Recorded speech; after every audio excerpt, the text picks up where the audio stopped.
안녕하세요. 무상부르식입니다. 오늘 주말인데 잘 쉬고 계신가요? 쉬기는 잘 쉬지만 심적으로는 약간 부담스러운 그런 주말이 아닌가 싶습니다. 예전에는 컨센이라는 것을 그렇게 중요하게 여기지는 않았지만 이제 지금은 이제 컨센이라는 게 아주 중요한 것 같습니다. 지금 현재 시장이 하락 추세죠. 그리고 이제 두 번째로 금리가 인상되고 있는 시점입니다. 이게 여기에 영향을 주죠. 세 번째로 이제 인플레. 인플레가 물가 상승률인데 여기에 영향을 주고 있습니다. 그래서 이제 계속 이게 도돌이표처럼 움직이고 있죠. 어제도 말씀드렸지만 어제 비농업 부분 고용 지표가 발표된다 그랬는데 호조로 나오면 오히려 시장이 안 좋을 것이고 나쁘게 나와야 투심이 살아날 수 있을 것이다. 이렇게 말씀을 드렸는데 왜 그러냐면 지금 시장의 컨센은 뭘까요? 시장의 컨센은 고용 지표가 나쁘게 나오는 걸 원했습니다. 그쵸? 왜냐하면 나쁘게 나와야 인플레이션이 잡히는 거고, 그러면 금리 인상에 제동이 걸릴 것이고, 그러면 이제 자산시장의 하락 추세가 멈추기 때문에 그렇죠.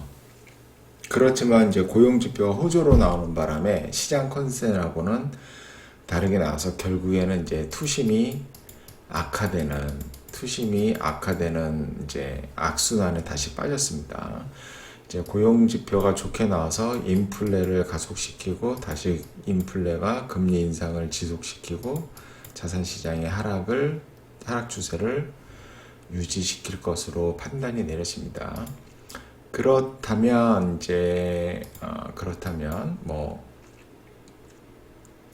어제 요 부분만 캔들만 놓고 보면 여기서 5일선을 회복을 했죠. 5일선을 회복하고 3일 동안 갭 상승한 뒤로 이렇게 지켜주는 모습을 보여주고 있었어요. 그러면 시장이 굉장히 강력하다. 하락 추세임에도 불구하고 굉장히 강력하다. 이렇게 이제 판단을 내려볼 수가 있는데 어제 고용 지표가 나쁘게 나왔다 그러면 이제 이러한 양봉 모습을 보여줘서 21선을 완전히 돌파해서 121선까지 상승하는 모습도 이제 상상해 볼 수 있었겠지만 반대로 나왔죠.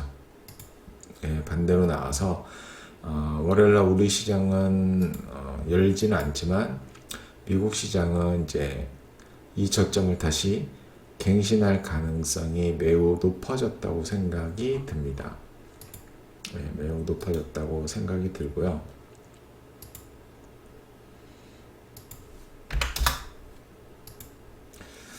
매우 높아졌다고 생각이 듭니다. 그래서 당분간 하락 추세가 이제 지속될 것이다. 이렇게 판단을 내려볼 수가 있겠네요.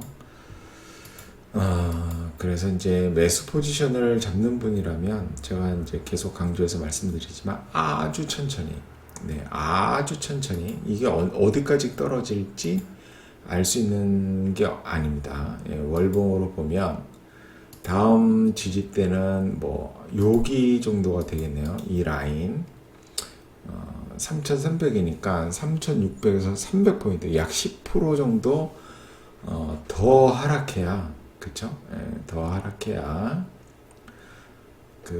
지지대가 나온다. 그리고 이제 이 부분을 지금 지지를 한 건데 다시 이제 하향 돌파할 가능성이 매우 크고 나스닥을 보더라도 나스닥 같은 경우는 이제 여기가 지지대네요. 여기가 지지대였는데 이제 다음 주에 깰 가능성이 매우 높으니까 다음 지지대는 요 정도 라인이 되겠네요. 그쵸? 얘도 이제 상당히 하락한 뒤에나 지지할 수 있는 그런 모습을 좀 보여줍니다. 이 거래량이 맞나요, 이게? 이상하게 나오네요, 거래량이. 하여튼, 그쵸? 여기 이제 나스닥도 마찬가지로 이렇게 빠질 가능성이 매우 높다. 그래서 이제 매수 포지션을 잡으면 이제 싼 거를 찾아야 되니까 이제 뭐 싼 거의 기준은 여러 가지가 있지만 저 같은 경우는 이제 PBR로 많이 판단을 합니다. 그래서 제가 오늘 이제 여기에 이제 검색되는 종목들을 이렇게 좀 봤어요. 좀 봤는데 이제 배당 수익률 높은 순으로, 왜냐면 중장기 보유할 수 있기 때문에 배당 수익률을 높은 순으로 해서 이제 한번 봤는데 보니까 증권, 금융, 건설 쪽이 조금 신저가 위치에 있고 나머지는 그렇게 낮은 위치에 있지 않아요. 그냥 52주 가격 범위 보면 이런 거는 그쵸.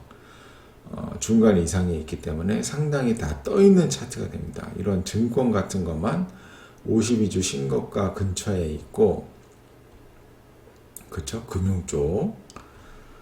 나머지는 건설 쪽, 이런 거. 근데 뭐 건설은 사기 애매하잖아요. 그리고 효성 같은 경우도 실적이 완전히 개박살 나 있고, 지금 개박살 날 게 뻔하고, 재무 구조가 좋지 않기 때문에 좀 애매하고, 이거 보시면 다 금융 쪽만 이렇게 돼 있어요. 금융 쪽 위주로.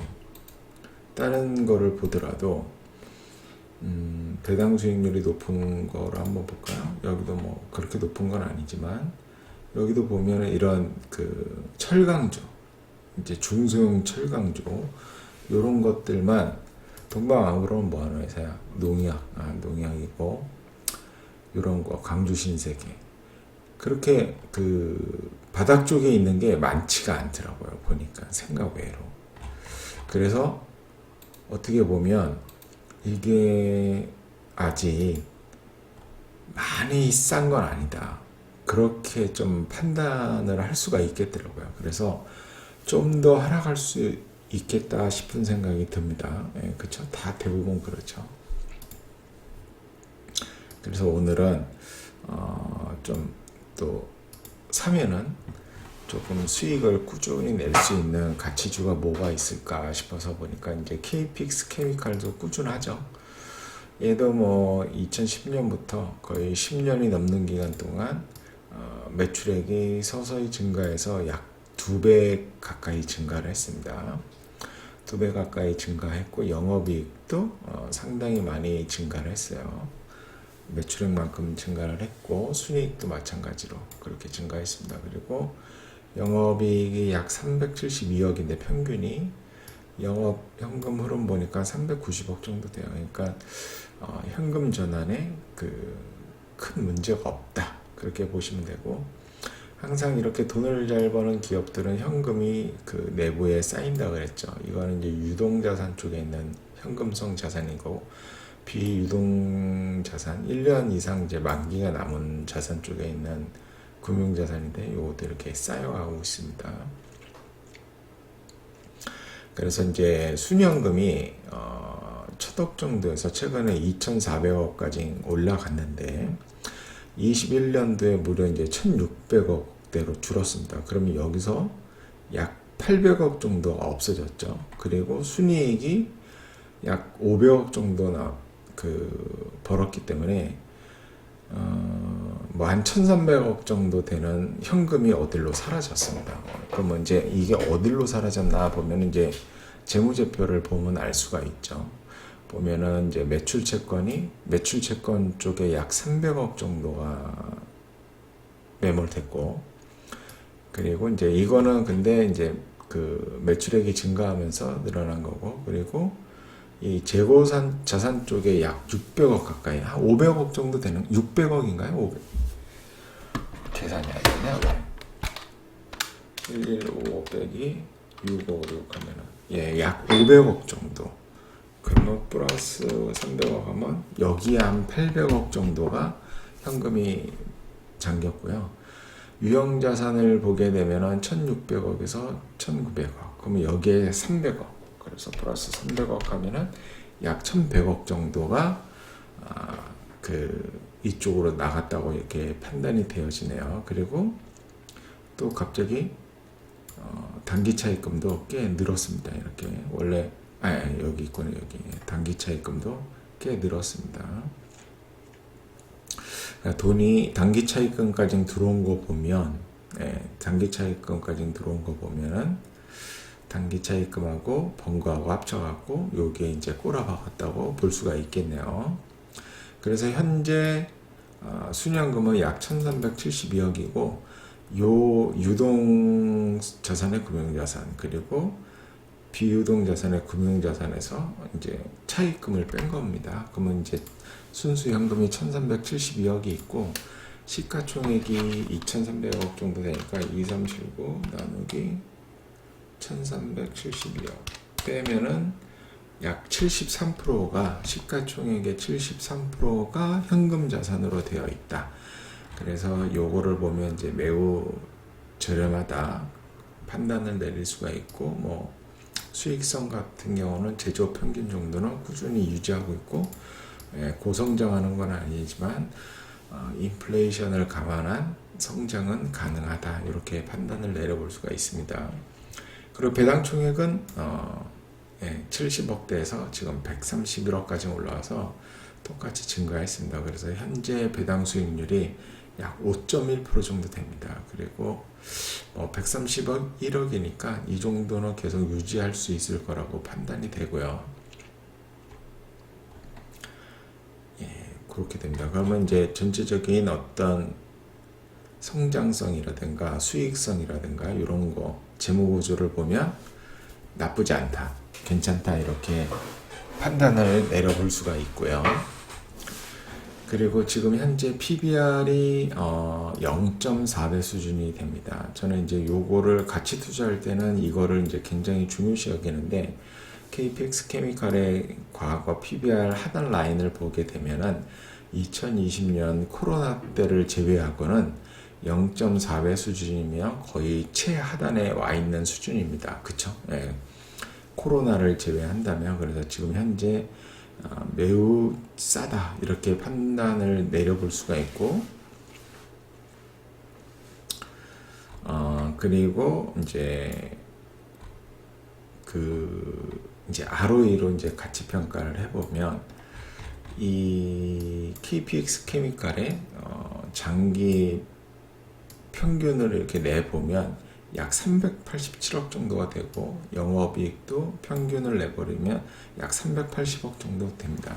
그럼 이게 왜 비슷하냐 그러면 이제 금융자산에 대해서 금융자산에서 나오는 이익도 있을 것이고 그리고 여기 보면 이제 기업 투자 된 거 있으니까 여기서 어떤 뭐 지분법 이익이라든가 이런 부분에서 잡히는 이익 때문에 세금을 제외하고도 영업이익이 이제 비슷하게 나올 것이다 이렇게 보는 거고요. 최저 ROE를 어떻게 잡냐 이제 이게 중요한데 저는 2017년도 ROE를 잡습니다. 왜 그러냐면 KPX 케미칼이 과거에 내왔던 ROE고 이 ROE 이제 낮은 ROE를 기준으로 해서 하는 거고 만약에 가장 낮은 ROE가 2.7%였는데 이걸로 잡는다 그러면 예상되는 순이익 라인이 156억에서 182억밖에 안 됩니다. 근데 과거에 이 KPX 케미칼이 내온 퍼포먼스를 보면 말도 안 되는 예상을 한 거잖아요. 그래서 이럴 때는 이제 적당한 수준으로 잡으면 됩니다. 그러면은 354억에서 495억이 되니까 뭐 충분히 가능한 정도의 ROE라고 봅니다. 뭐 그렇게 아주 높게 잡은 건 아니지만 약간 높게 잡은 것이고 이 기준으로 했을 때 어떤 그 안전마진을 계산해 보면 이러한 안전마진이 확보되어 있습니다. 그러니까 굉장히 저렴하게 거래되고 있다. 이렇게 이제 판단을 내려볼 수가 있는 거죠. 그리고 PBR의 어떤 그 0.4배 수준은 지금 여기 있는 수준이기 때문에 굉장히 낮은 수준에서 거래되고 있다. 이렇게 볼 수가 있는 거고 배당 수익률도 약 5% 정도, 5.6% 정도 되기 때문에 괜찮고 그리고 이제 이 KPX 케미칼이 투하자본 대비 벌어들이는 영업이익으로 했을 때 투하자본 수익률이 어떻게 되냐 보면 굉장히 높아요. 아주 훌륭한 투하자본 수익률을 가지고 있다. 그래서 이제 장기적으로 볼 때 무조건 자본 충전은 계속 쌓아 나가겠죠. 예, 쌓아 나가겠죠. 그렇게 되면은 이제 지금 0.4배 산다 그러면 10년 뒤에 0.4배를 사고 이 ROE가 10년간 꾸준히 유지가 된다 그러면 기가로 6.1%의 수익률을 얻을 수가 있는 것이고 거기에 배당 수익률 단위로 5.6% 하면 대충 계산하면 연평균 10% 정도는 무조건 확보되어 있는 상태다. 이렇게 이제 판단을 내려볼 수가 있겠죠. 그리고 KPX 케미칼에 보면은 꽤 오랜 기간 이 박스권 안에서 등락을 했습니다. 이제 왜 이러한 모습을 보여주냐면 그 고속 성장하는 주식이 아니기 때문에 이런 모습을 보여줍니다. 그래서 얼마든지 이 박스권 하단 라인에 들어오면 분할 매수를 시작하면 시간은 다소 걸리겠지만 충분한 수익률을 내고 나올 수 있다. 예, 뭐 엄청난 수익률은 아니지만 그쵸? 이런 수익률을 내고 나올 수 있다. 이렇게 판단해 볼 수가 있습니다. 굉장히 저렴한 기업 같아요. 예, 굉장히 저렴한 기업이고 피오 만드는 회사인데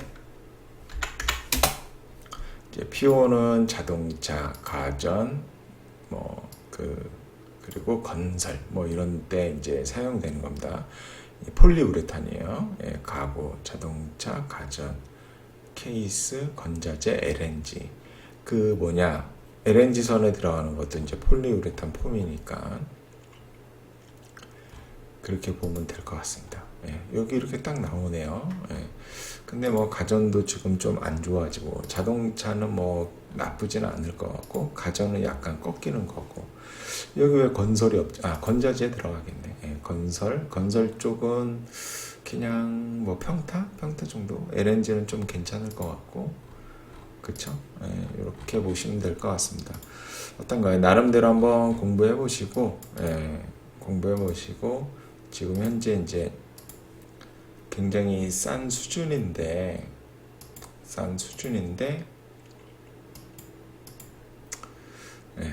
조금씩 이렇게 분할 매수를 하면 좋겠죠. 그리고 얘도 고속 성장하는 게 아니기 때문에 시장이 안 좋기 때문에 이렇게 떨어질 확률이 높다. 그렇죠? 그래서 천천히 분할 매수를 시작하면 될 것 같습니다. 자, 오늘은 여기까지 말씀드릴게요. 감사합니다.